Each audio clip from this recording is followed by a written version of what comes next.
Hey YouTube, so I wanted to come at you guys with a video about my worst experience at the nail salon ever. That's the mood I was in. So I've been going to this nail salon for over a year. Like when I was pregnant with Josiah, I would go and get my nails done. And my theory is once you find a lady that knows how to hook it up, don't put too much acrylic on the side, got your arm and your leg all tingling because your fingers feel all crispy, you should just go to that person. So I have a nail salon lady. Her name is Lily. I went there. I convinced my cousins we gotta go here. It's in the hood. You gotta lock your doors, but they know how to do nails. So we're gonna go here. I don't really like the way they do pedicures. Not because it doesn't look cute, but because after having a upscale pedicure that comes with the hot towels and the stones and all of that inclusive with the price, I don't like how in the hood they charge you for every little thing. $2 more. Me make pretty for you, smooth foot on the bottom. Want a design, me make pretty for you. You choose design, $5. Me choose design, $3 freestyle pretty for you. I've had nail experiences where I've gotten hot towels, I've gotten hot stones, I've gotten a little massage, a little tingle on my foot, all that inclusive for less than $25. In the hood, for a basic pedicure, you pay about 20 bucks. And it really comes with the basic pedicure. There's no foot massage, there's no hot oil, there's no callus treatment. If you have callus on your foot, you might get charged extra. And being that I'm young, I'm like, I don't got callus on my foot. So if this sign say $18, I'm expecting to pay $18. Going on a Friday at rush hour, and Friday is one of the busiest days at the damn nail salon. I like to go when they first open, but when you're not going by yourself, you got to depend on what other time people get up. So we got there around 3 o'clock. So we wait for about 20 minutes. We on Snapchat, we making videos, we chilling or whatever. No problem.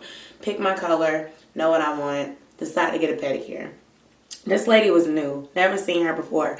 This nail salon can never keep pedicure ladies. I don't know if it's because customers don't tip or because they don't get much clientele or they just give sucky pedicures, but this nail salon cannot keep pedicure. So I get the pedicure. The lady's new. She's very nice. She greets me, but she's trying to slick charge me for everything. So I asked her, what's the difference between the sugar scrub pedicure and the basic pedicure?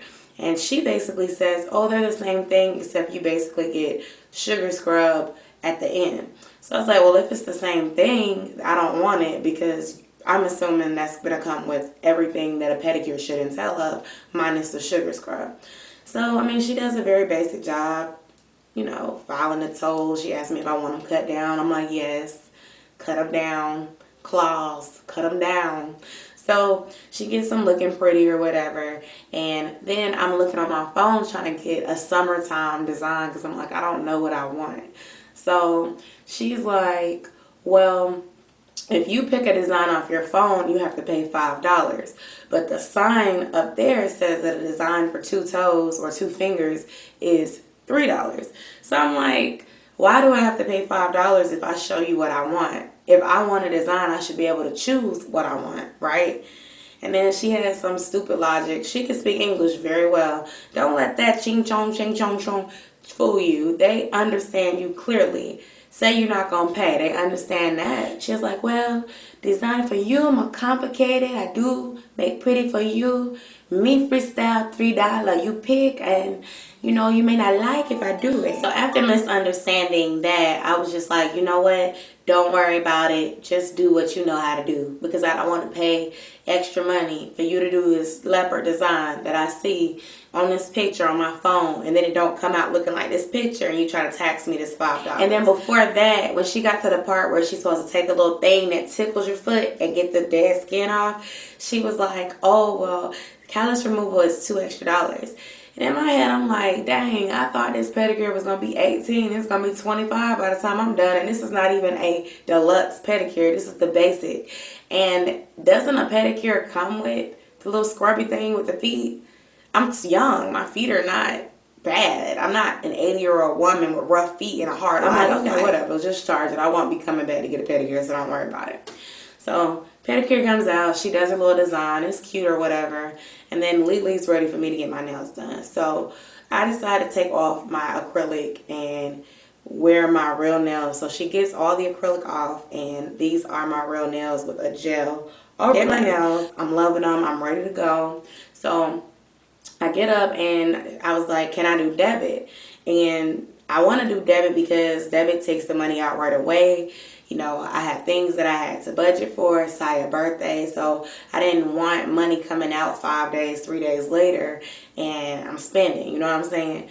So she's like, yeah, you can do debit. Debit is fine. So I said, okay, go ahead and put $5 for your tip, and this tip is for you. And then I have a few dollars that I'm going to pass around to Miss Cece over here who did my feet with all these extra add-ons. Her tip is going to be like $2, but yours can be $5 because I didn't really care for how she kept adding on all this extra stuff. Like, she don't really know our type of relationship. The less you add on, the more that you will get as a tip. The more you add on and the more you irritate me during my pedicure, the less your tip will be.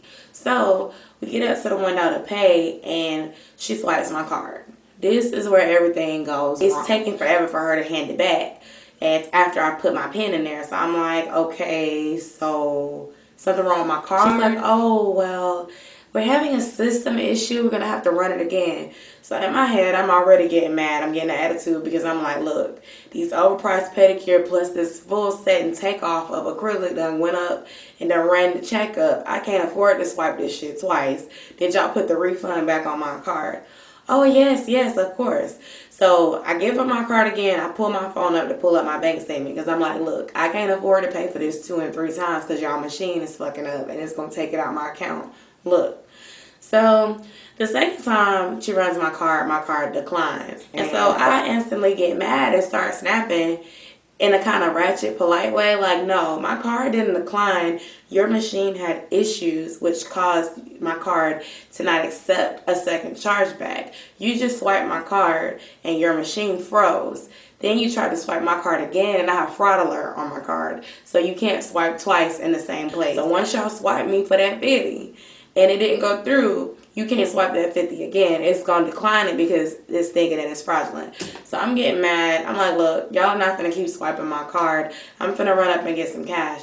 Oh, you go to check cashing place next door. I said, no, I'm about to go to SunTrust and check my statement and make sure that I don't have 3 charges from y'all. Because you say you charge my card and put the money back and then you charge it again and you telling me that it's declined. But I'm looking at my online statement on my phone and my money has deducted for that amount 2 times. Fix it, Jesus. So I drive to the bank, not to mention that it's hot as hell outside. By this time, my cousins are almost done with theirs. And I just grabbed Josiah and we head over to the bank, which is about 15 minutes away. I get to the bank and I'm telling the situation. I'm pissed. I'm embarrassed. I'm hot. And I had other stuff to do besides sit at the nail salon all day trying to figure out who paid who and when. So SunTrust pulls up a statement for me, and they show that basically they had charged my card, gave me the money back, and then they charged my card the 3rd time. And it didn't show that the declined payment basically didn't take, and it didn't show a chargeback from them that 2nd time. So they printed that out for me. I drove all the way back to the nail salon, and then they had to basically say, okay, well, let me get your information. And we're going to just wait a couple days to see if it clears out. If it clears out, then don't worry about it. We're sorry for the inconvenience. We're sorry our machine took the money from your account twice. And it's a pending charge that's deducted from your available balance. We're just going to get your phone number, get your information, and see. If you end up receiving that money back, just come back and pay us next time you get your nails done. So I had to keep a copy of my receipt, keep a copy of their declined chargeback, and a printout that the bank gave me. And by now, it's like 5 o'clock on a Friday. So that was my crazy experience. I was so aggravated. I was so irritated. I was like, look, I don't even care to get a manicure or pedicure no more. I don't have to come back at this point. I just was like, I'll come back, but next time I do come back in here, y'all, I am paying with cash. Like, y'all ain't never got to worry about me using my card in here again. Yeah, y'all, that was my situation. See y'all in the next